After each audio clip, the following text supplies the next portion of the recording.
1917, un affrontement au stade de Tunis entre juifs et musulmans dégénère en émeute urbaine.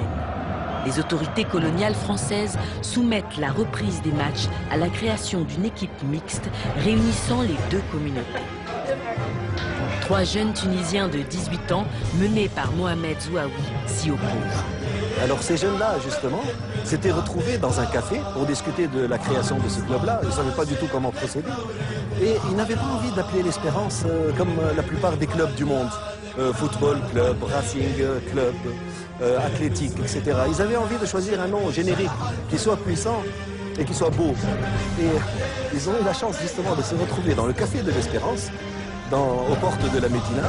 Et l'un d'entre eux s'est exclamé, il s'est dit « Mais pourquoi ne pas choisir le nom d'Espérance ?» C'est une notion qui est magnifique, qui est superbe et qui exprime parfaitement nos besoins.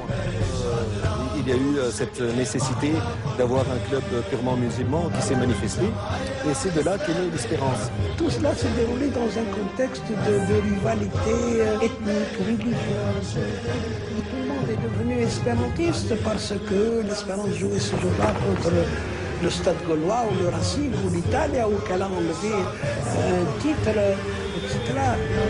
1919 naît avec l'Espérance sportive de Tunis, la première véritable équipe nationale.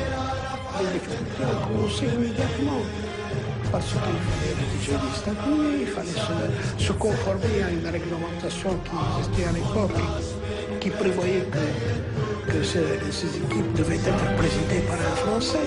Les 3 jeunes acceptent pour commencer la présidence du Français Louis Montassi. Mais 6 mois après l'agrément, ils s'en débarrassent au profit de l'avocat tunisien Mohamed Malki, puis du docteur Zouitel. Ainsi, au sein des clubs et associations sportives autorisées par les colons, les leaders indépendantistes trouvent un abri politique et un public conquis. Le ballon rond se retourne contre l'occupant. Les leaders du mouvement national l'Espérance, en 1931, le père de l'indépendance tunisienne, était membre du comité directeur de l'Espérance avec son frère qui était secrétaire général et lui était vice-président.